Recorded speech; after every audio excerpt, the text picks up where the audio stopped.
Yeah, hello and welcome to another update video about Bitcoin. Bitcoin has moved a little bit lower since the last update, or actually not really much. It recovered first, dipped again, and we're sort of in this sideways consolidation. Currently holding orange micro support. I mean, it's possible that some kind of a head and shoulders pattern is forming here. Absolutely, that's possible. All I can share with you is so far, we've only seen a 3-wave pullback.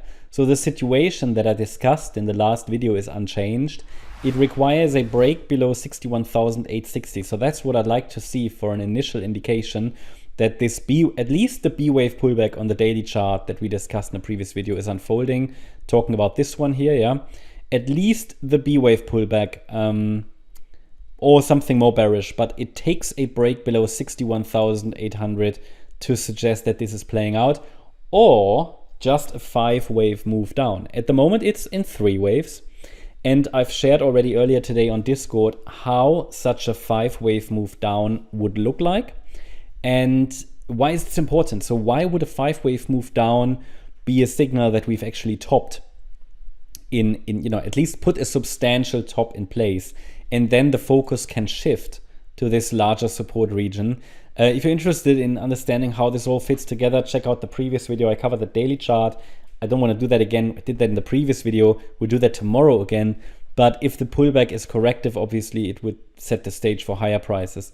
But why is a 5-wave move down a signal that we've topped? Well, because as per, the rules of market structure, really, once we get a 5-wave move down, 1, 2, 3, 4, 5, it indicates the trend is down. So even if we're holding support, it would indicate that, okay, after a 5-wave move down, these 5-wave movements are typically corrected. So we're getting a 3-wave bounce.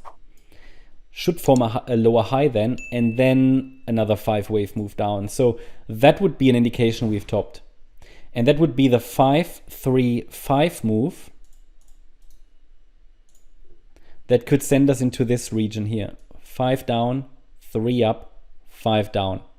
And again, if then we form another 5 waves, so instead of 3 waves, large 3 waves consisting of 5, 3, 5, we do this, well, that's the yellow count, okay? But for now, that's why I need 5 waves down initially on the micro level. As long as we have 3 waves down, it leaves the door open for higher. It basically leaves the door open for higher. Does it mean it's a high probability setup? No, not really. I think it's a better setup from a reward to risk ratio if we get into this support region on the daily. But this here is currently just an investigation whether we've topped or not. We are hitting here this previous support region, these previous swing lows, yeah. Again, we're holding that trend line I shared with you and the Fibonacci support area. Next support is 62,700 and then 61,860. So that is really the focus. And we have in the yellow count, I mean, here on the 1-hour chart, this could be a 4th wave that's currently unfolding. This is simply how it would look like, right? 1, 2, 3, 4, 5. I need a healthy 4th wave, which means we might have formed 3 down. Then this could have been wave A. This is wave B. And if it now forms a C wave rally, and it gets stuck below 65,018, which is the resistance for wave 4, then forms another low, then, well, that would be the signal that we've topped, okay? But if it rallies and breaks above resistance, well, that's the more bullish interpretation, and that's justified, okay? And this is why I think the next rally is going to be key to determine whether we've actually topped or whether this was just sort of another 3-wave move down. Essentially, for really 5 waves down, I need a healthy 4th wave. So I need a little bit of sideways consolidation, maybe for even a day or two.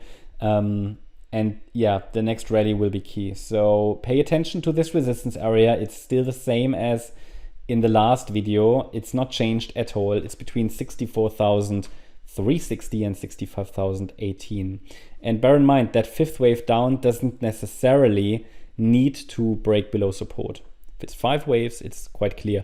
And if we go down directly, as we might do right now, okay, but bear in mind there's a trend line here. So B waves can overshoot slightly, but if it goes down and down and down, then it's just an extension of the 3rd.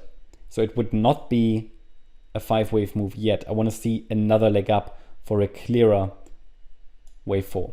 This would not be a healthy wave 4. So it would be included within the third wave, which means, or in the C wave in white. So it's just a 3-wave move down, which again keeps the door open for higher. We can still look for higher prices as long as we're holding support and the move down is only in 3 waves.